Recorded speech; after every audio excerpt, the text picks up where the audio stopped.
Hello, I'm Ed Rabyd, otherwise known as the Rabyd Atheist, a former pastor turned atheist, now a compassionate anti-theist. Welcome to my channel. You're free to like or dislike the video as you see fit, so feel free to hit those buttons.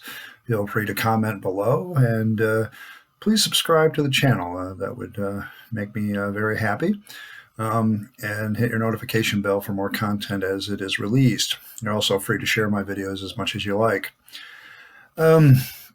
Today is a Friday, so we're working on, and this is week 9 I have finished of the channel. I didn't think, at first when you do a channel like this, you don't think that, you wonder if it's going to take off or you're going to enjoy it or even going to be consistent with it. And much like my writing, there are days that I struggle. There are days that I'm like, man, I just don't want to do a video today. But if I don't do it now, I won't have time later anyway, so I need to do it now. And then there's other times I'm just excited to do a video because I really enjoy it. The same is true with my blog writing. There are days that I go there and I'm excited to write, and other days it's like, I need to do this because I need to do the discipline of it. And I'm getting to feel that way with this YouTube channel as well. It's kind of been my sounding board. I guess once a preacher, always a preacher. You got to have a microphone, and this has become my microphone, so I appreciate it. And it's kind of my way of telling my story and talking to people about things that matter to me. So on Fridays, I try to make my videos more about the comments section, more about what's going on around us. And so, first of all, I do have to say some thank yous. First of all, I've hit 15 subscribers, so I want to thank all of you guys for subscribing. I don't even keep track of the hours viewed now. It's well ahead of the curve. People do watch my videos when they do watch them, so I don't always get high view numbers, but I do get, long duration, so I appreciate that. Thank you very much. But I also want to do some thank yous. My birthday was a couple days ago. 4 of you came by and commented and said happy birthday. I know a bunch of other people who are my friends and family watch some of these videos on Facebook. Thank you for the birthday wishes. Birthdays are kind of just different for me now. I don't look at them as just another day. It's kind of a marker for me, how much, it's kind of, you realize when you only have one life to live and this is it, it's kind of that clock is ticking thing, and you don't know when the clock is going to stop ticking. So you try to enjoy life as much as possible, and birthdays are a good way to remind yourself to enjoy life a little bit. I know that's a little bit of a problem these days with this coronavirus running around, but I think people need to remember that there's a lot of good things in life that are still there. We can all be afraid, or we can all live our lives, and I prefer to live my life than do that. I'm recording this video on Thursday for Friday's consumption because I'm not sure I'm going to have time on Friday. I may have time to do another video for maybe Monday, but I don't have time. I don't know if I'll have time to do Friday's video in timely manner. So I'm doing it today on Thursday, and the reason part of the title is Mjolnir is every Thursday and Tuesdays as well, until I need a new medallion for Tuesdays to represent Tyr, but I wear this on Thursday. It's Mjolnir with a wolf head. I do follow, I'm an atheist, but I believe in having a moral code. It's just something I've adopted. I follow the 9 noble virtues of Atheist. And Mjolnir is the symbol of Thor, and on Thor's day, which is Thursday, that's where we get the name Thursday, I wear his hammer. People have, I suppose, been concerned. People have asked me, the guy that pointed it out to me said, well, what's your interest in the hammer? You just like the mythology. I'm like, well, it's my heritage. I come from that area of the world. As I spoke on my birthday video, a good chunk of my heritage is English, Welsh, Dutch, German. There is some Norwegian, some Irish, and some Scottish in there, in small amounts. But, a good chunk of it, probably a quarter of it is Dutch, and a good chunk of it, probably an equal quarter is English. But when you consider that part of the world, everybody was worshiping either Odin or Wotan or Woden, and there's this kind of heritage. My interest in in religion now is pretty much about heritage. And if you go past Christianity, get back before Christianity, you get this paganistic mythos that worships Thor and Odin. And, they went by other names in other places, but pretty much that was it. And so I wear a lot of these things for my heritage, plus I think they're cool. I'm very interested in Norse mythology. I do like talking about religion and mythology to this day. It's still a subject that interests me. I just don't believe in any of it. I can be very objective about it. Well, that's the same kind of, in fact, I've used this idea of Norse mythology when I've been talking with Christians. Because they're like, oh, well, I'll ask them, do you believe in Thor? As a real God? Well, no, that's ridiculous. And then I counter with them, what's the difference? And they don't really have a good answer for that. At least I haven't. A good apologist will try to point to the historicity of the Gospels or the historicity of Jesus Christ, and I'll point out that sorry, that's kind of questionable. In fact, I'm kind of taking on Jesus with my series that I'll be doing, called the Tall Tale of Jesus, which I'll continue to do. My interest now is more of how religion affects people and how it affects decisions. And I think right now there's a very definite ideological struggle in my own country of the United States of this belief in religion, but also, there's this other group of people. My real problem with both sides is that both sides seem to want to not respect the freedom of the other side to believe what they want. And that really bothers me. To me, the main central issue of any governmental structure is providing as much freedom to the citizens as possible, because in that freedom, you're going to find a lot of prosperity. I don't believe prosperity comes from central planning. I believe prosperity comes from liberty. And so, in that vein, I guess I'm very much like the founding fathers. And so, yeah, I wear these symbols. I wear Mjolnir. You've probably seen some of them in other videos. I wear the Volknut, the three triangles. It's symbolic of Odin and death with the rune circle. For me, it's more symbolic, the 9 sides of the 9 noble virtues and things like that. The rune circle representing the mysteries of life, things like that. Just reminders to me. I have another one that's a yin-yang symbol, but it's wolves. I have another one that is a Viking navigation compass, and around the edge in Viking runes which we don't really know what they mean, but people have translated them into the letters of the English alphabet. And it says, not all who wander are lost. On Fridays, I wear 2 wolves that are facing each other, howling together. And then I have a wolf's head Fenrir for Saturday. Like I said, I wear a smaller Thor's hammer on Tuesday or Tuesday, and I'm looking for something that's a little bit more, maybe a Viking shield with an axe, if I can find one, more symbolic of that. And I'm also considering, I have all these wolf ones. I would like some raven ones. But to me, there's a deep interest there in Norse mythology and heritage.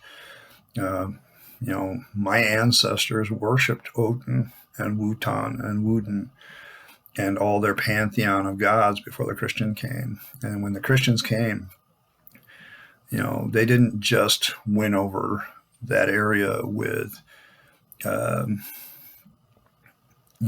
not their message. They won it over with military might. They won it over with, alliances with certain kings that turned against their pagan roots and so on and so forth.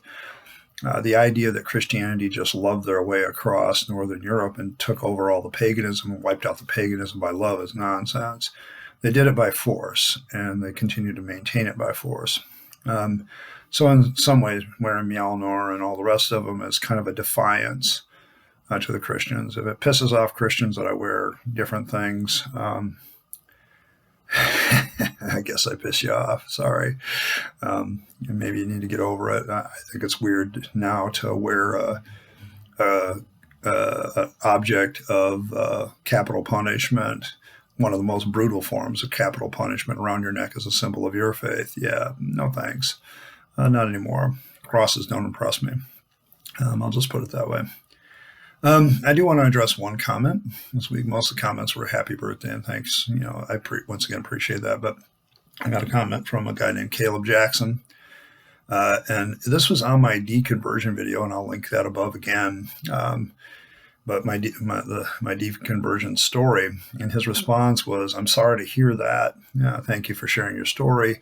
I'm a Christian who came out of agnosticism, so I understand where you're coming from. I hope you find the truth wherever it leads you." And I'm not going to assume the insincerity of this comment. I think Caleb is probably very sincere. I've met a lot of sincere Christians that are very concerned about me, and they'll have good conversations with me. I'm not anti-Christian per se. I'm an anti-theist, and I'm a compassionate one. I just think that people waste a lot of their time with things they can't prove, and probably the most notable thing is any belief in God or gods or whatever. I think it's one thing to have an interest in those things as a hobby. It's another thing altogether to force it on other people. I actually don't have as much problem with pagans as I do with the monotheistic Abrahamic religions. Those guys are, aggressive, whereas pagans are more of a live and let live and don't screw with me. So I guess I appreciate that more every way. So I classify myself as a pagan atheist. So there it is. I kind of have a mindset of a pagan, but I don't believe in all that stuff. I respect other people that do. I respect people that are Christians and have a different faith than me. I'm still married to one. I just don't believe in it anymore. And I do want to address some aspect of this comment. I'm not sure that a person who converts to Christianity out of agnosticism necessarily understands what it's like to deconvert from a lifetime of Christianity into atheism. I think those are two very different directions and two very different things. I guess I would challenge that part of the comment of how you understand where I'm coming from. If you watch my whole deconversion story, and I'll link another video where I put out a challenge to Christians to convince me of my error, because I want to be convinced, and I lay it out pretty hard. And so far, I haven't had any good responses to that video either, so I'll put that one above too. But it's just, I was deep into Christianity. I've had the accusation leveled at me already. Well, you never really were saved. If you were really saved, you never give up on Jesus. My response to that is, if I wasn't saved, how do you know you can't be saved? How do you know you're saved right now? An honest Calvinist would probably say, I don't know. But everybody else would say, well, I still love Jesus. I love Jesus too, very sincerely. Jesus was my hero. He was somebody I looked up to and emulated and tried to emulate. I've got 6 years worth of education to become a theologian in the Christian faith. I have degrees in biblical studies and theological studies. I was a pastor for 20 years. I worked very hard to try to maintain my faith and maintain the faith of others. And in the end, looking at the biblical text rationally is what convinced me. I think some people assume, that something happened to cause me to lose my faith. It's not that something happened. It was a slow death. It was a death by 10,000 cuts, if you will, in the sense that the more I began to realize there were more and more problems, the problems began to stack up. And you begin to realize that Christianity has no more basis in fact or reality or anything that it does than anything else in the world. And I think that's the problem that most people don't get. The real issue for me, and when it comes to deconversion, is deconversion of the mind. I was talking to my therapist. Yes, I have a therapist, thanks to the Clergy Project, because when you come out of this mindset that you had for so long, you begin to realize that you've been indoctrinated, that you've been convinced through a lot of nonsense. There's a reason why religions go after children, because children don't have the capacity to really analyze anything, and they just believe what they're taught. If we were going to be honest about whether or not a truth could be validated and told to be true, let's not teach our kids any religion whatsoever. Wait until they're of age, like, where they can understand abstract concepts. Lay out all of our supposed evidence for all the faiths that exist and let them choose. That would be the honest way to do it. But we aren't. We got to get them young, and we got to make sure that they stay with Jesus. And I don't know if that's very honest anymore. I don't think you present an honest story for people and an honest chance for a child. And I think, I think there's this deconversion of the mind that I keep going through, and that's why I need a therapist. One of the things that and she's a secular therapist, she's an atheist, agnostic type herself. And so she, got me going down this path of guilt. And I suddenly realized that Christianity had trained me to feel guilty about stuff that I shouldn't even feel guilty about. Thought crime is probably a good example, that Christianity makes so many things a thought crime. And thoughts just happen, and there's not always a lot of control over them. I'm sorry, I'm on the beach and I'm sitting there, and a pretty young thing with a bikini walks by, and she looks nice to me, and my thoughts are going to be, wow, she looks hot. And probably going to go a little bit farther than that. I'm not going to go into details. But as a Christian, I would have been mortified later about such a thought and felt really guilty about it. Now I realize that there's probably a really good natural biological reason why men are attracted to women and women are attracted to men. It's called babies. And, it's this design in us for procreation that's just there. There's nothing to be ashamed about with that. That's just the way it is. I mean, you don't want to objectify a person and make them into an object for your gratification, but there is going to be a natural physical attraction that's just there, and it needs to be there. Okay, some of that needs to be there, and I don't have a problem with that anymore.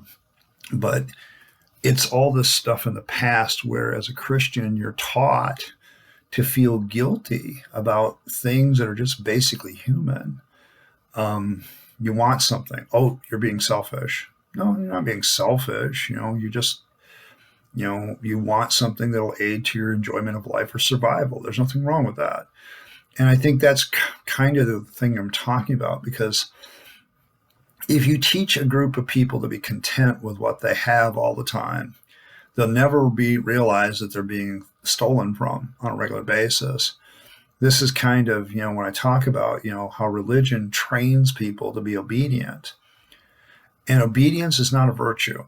I'm sorry, it's not. Obedience is a state where one person has dominance over another, and the other person that is dominated simply does what they're told. I don't believe either faith or obedience are virtues anymore. I believe more that it's more of a virtue, probably, to be self-reliant, to be independent, to think for yourself and pursue the truth. And I'm glad, Caleb ended his comment. I hope you find the truth wherever it leads you.